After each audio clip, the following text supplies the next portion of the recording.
This channel does not promote any violent, harmful, or illegal activities. All content provided by this channel is meant for an educational purpose only. ঢাকি সমেত বিসর্জন মনে পড়ে শব্দবন্ধটা এই শব্দবন্ধটা জনপ্রিয় করে তুলেছিলেন কে প্রাক্তন বিচারপতি অভিজিৎ গঙ্গোপাধ্যায় এসএসসিতে ঢাকি সমেত বিসর্জন হলেও প্রাথমিকে সিঙ্গেল বেঞ্চের রায় টিকলো না হাইকোর্টের ডিভিশন বেঞ্চ রায় পড়ে শোনাতেই অভিজিৎ গাঙ্গুলিকে নিশানা তৃণমূলে সহানুভূতির রায় বলছে বিজেপি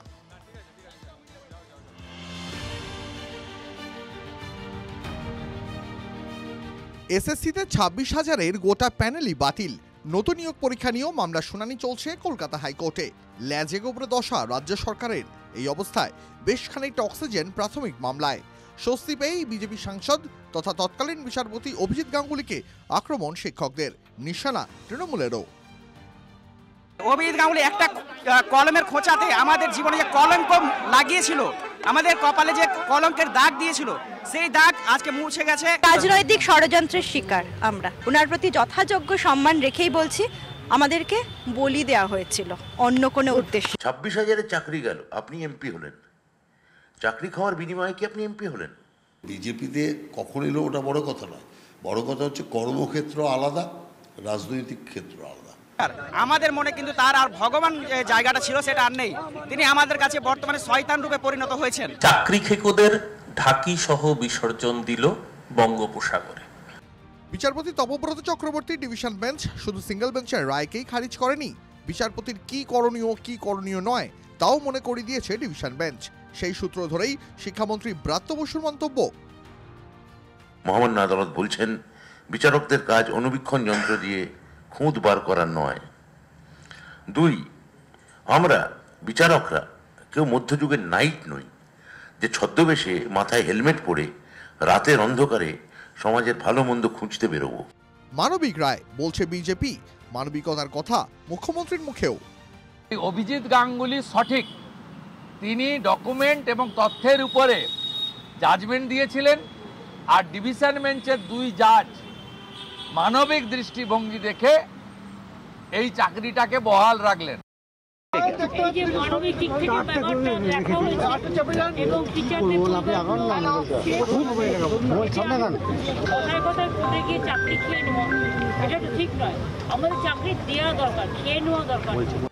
দুর্নীতি হয়নি এই তথ্য প্রতিষ্ঠাতেই ব্যস্ত শাসক দল, যদিও রায়ের উল্লেখ করে বিরোধীরা মনে করিয়ে দিচ্ছেন অনিয়ম হয়েছে।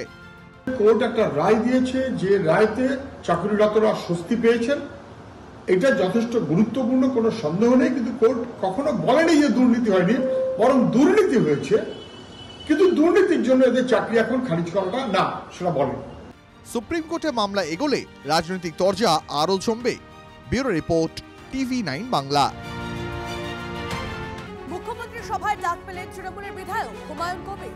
বহরমপুরের মুখ্যমন্ত্রীর প্রশাসনিক সভায় ডাক পেয়েছেন তৃণমূলের বিদ্রোহী বিধায়ক। সভায় ডাক পেয়েছি, অবশ্যই যাব, কেন যাব না? মুখ্যমন্ত্রী যা নির্দেশ দেবেন পালন করব, মন্তব্য হুমায়ুন কবিরের। কিছুদিন আগেই আলাদা দল করার কথা জানিয়েছিলেন হুমায়ুন, যদিও ভরতপুরের বিধায়ক নিয়ে কোনো মন্তব্যে নারাজ মুখ্যমন্ত্রী। ওনার মিটিংয়ে কি আপনি থাকবেন? ডাক পেয়েছেন? হ্যাঁ, ডাক তো নিশ্চয়ই পেয়েছি। এর মধ্যে কি কোনো অনিশ্চয়তা আছে? আপনি যেতেও পারেন, নাও যেতে পারেন। অনিশ্চয়তার কিছু নেই। মুখ্যমন্ত্রীর মিটিংয়ে কালকেও গেছিলাম, অ্যাডমিনিস্ট্রেশন যে মিটিং ছিল, ভিসি ছিল, সেখানে ডিএম সাহেবের উপস্থিতিতে ছিলাম। আবার কালকে মিটিং হবে, মিটিংয়ে যাব। মুর্শিদাবাদে আপনার দলের বিধায়ক হুমায়ুন কবির।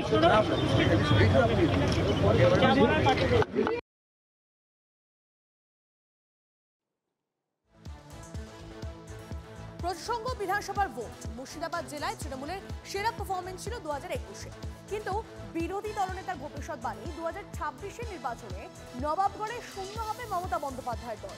কটাক্ষের সুরেই এই প্রসঙ্গে পাল্টা জবাব দিয়েছে তৃণমূল। তরজার নেপথ্যে মেরুকরণের রাজনীতিরই অঙ্ক দেখছে বাম ও কংগ্রেস। চলছে রাজনৈতিক চর্চা। 22টা সিটেই তৃণমূল কংগ্রেসকে হারাবে, আমি আপনাকে বলে দিলাম। মুখ্যমন্ত্রী যখন মুর্শিদাবাদের পথে, তখন দিল্লি যাওয়ার পথে ভবিষ্যৎবাণী করে গেলেন বিরোধী দলনেতা। 26-এর ভোটে নবাবগড় থেকে তৃণমূলকে খালি হাতে ফিরতে হবে বলে দাবি করলেন। এখানে লড়াই হবে বিজেপির সঙ্গে, কংগ্রেস, সিপিএম, আইএসএফ এর সঙ্গে। তৃণমূলের অস্তিত্ব থাকবে না 22টা সিটের একটা সিটে। বিগত নির্বাচনী পরিসংখ্যান বলছে 2021-এর বিধানসভা ভোটেই প্রথমবার তৃণমূল একাধিপত্য দেখিয়ে 20টি আসনে জেতে। বহরমপুর ও মুর্শিদাবাদ আসনে জয়ী হয় বিজেপি। 2024-এর লোকসভা ভোটে জঙ্গিপুর, বহরমপুর ও মুর্শিদাবাদ 3টে লোকসভাই যায় তৃণমূলের দখলে। সেই ফলাফলের নিরিখে 22টি বিধানসভা কেন্দ্রের মধ্যে তৃণমূল 14টিতে এগিয়ে, আর বিজেপি এগিয়ে 3টিতে। এছাড়া কংগ্রেস 4 এবং সিপিএম 1টি করে আসনে এগিয়ে রয়েছে। আজকে সুতির মাটিতে বলে গেলাম, শূন্য হাতে তৃণমূলকে 2026-এর এপ্রিলে যেতে হবে। মুর্শিদাবাদে তৃণমূল শূন্য হবে, যাতে আরো বেশি করে সংখ্যালঘুদের জোর করে হুমকি দিতে পারে। বাংলার মানুষ তো বোকা নয়, তাই জন্য পূর্ব মেদিনীপুরে ওকে শূন্য করে দেবে।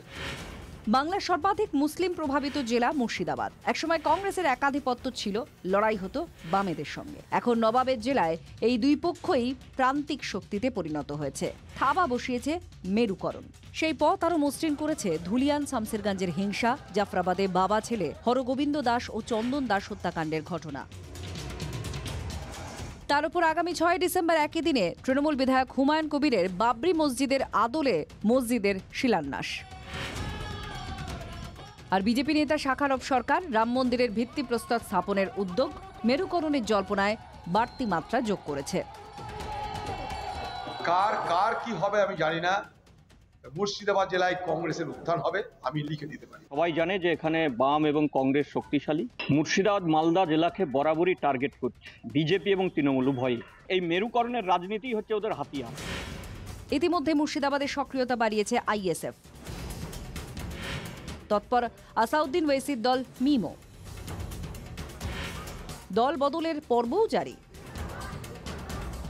রাজনৈতিক মহলের ধারণা, এই দুই দল সংখ্যালঘু ভোটে ভাগ বসাবে। 2019 থেকে যে ভোট একাট্টা হয়ে ঢুকছিল তৃণমূলের ঝুলিতে। মুর্শিদাবাদে বিজেপিকে মানুষ জেতাবে, যাতে আরো বেশি করে সোনালী বিবিদের ওরা বাংলা ভাষায় কথা বলার অপরাধে বাংলাদেশে পাঠাতে পারে। মুর্শিদাবাদের 22টি বিধানসভা কেন্দ্রের মধ্যে হিন্দু মুসলিম প্রায় সমান 3টে কেন্দ্রে। সংখ্যালঘুরা সংখ্যাগরিষ্ঠ 16টি আসনে। বাকি 3টি বিধানসভা হিন্দু প্রধান। রাজনৈতিক পর্যবেক্ষক মহলের মতে, যে পথে গঙ্গার জল গড়াচ্ছে তাতে 26-এর নির্বাচনে মুর্শিদাবাদে সম্প্রদায় ভিত্তিক ভোট ভাগাভাগির পুরো সম্ভাবনা আছে। সেক্ষেত্রে কার লাভ কার ক্ষতি সেই অঙ্ক কষা শুরু হয়ে গেছে এখন থেকেই। কৌশিক ঘোষের রিপোর্ট, TV9 বাংলা। এদিকে থেমেও থামছে না শিউরিতে অনুব্রত কাজল গোষ্ঠীর কৌতুক। অনুব্রত ঘনিষ্ঠ অঞ্চল সভাপতি বলরাম বাগদি জেলা পরিষদের অফিসে গিয়ে কাজল শেখ ও তার ঘনিষ্ঠ নুরুল ইসলামের সঙ্গে হাত মেলানোর 24 ঘন্টার মধ্যেই ছন্দপতন। বলরাম বাগদির লোকজনদের মারধরের অভিযোগ উঠল কাজল ঘনিষ্ঠ নুরুল ইসলামের দলবলের বিরুদ্ধে। শিউরি সদর হাসপাতালে ভর্তি এক মহিলা সহ 2 আক্রান্তের অভিযোগ বলরামের গোষ্ঠীর লোক বলে মারধর করা হয়েছে। ঘটনার পর বলরাম বাগদি বলেন, অভিষেক বন্দ্যোপাধ্যায়ের নির্দেশে গোষ্ঠীদ্বন্দ্ব ভুলে গিয়ে নুরুল ইসলামের সঙ্গে একসাথে দল করার কথা ভেবেছিলাম, কিন্তু এভাবে যদি চলতে থাকে তাহলে সেটা সম্ভব হবে না।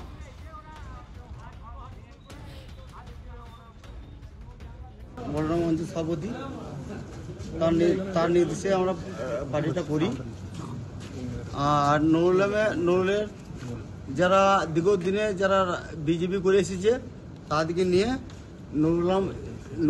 নুরুল ইসলাম পার্টিটা তাদেরকে নিয়ে করছি। তার জন্য আমাদের আজকে এই হাল। অন্যায়টা হচ্ছে, এরা তৃণমূল কংগ্রেসের জন্মলগ্ন থেকে এদের পরিবার তৃণমূল কংগ্রেস করে। সিপিএম এর প্রধান ছিল এবং বিজেপির BLA 2 আজ পর্যন্ত। সেই ছেলেগুলো আজকে কোমাতে এসআর সংক্রান্ত একটা মিটিং ছিল, সেই মিটিং থেকে এসে এদেরকে বেধড়ক মারধর করেছে।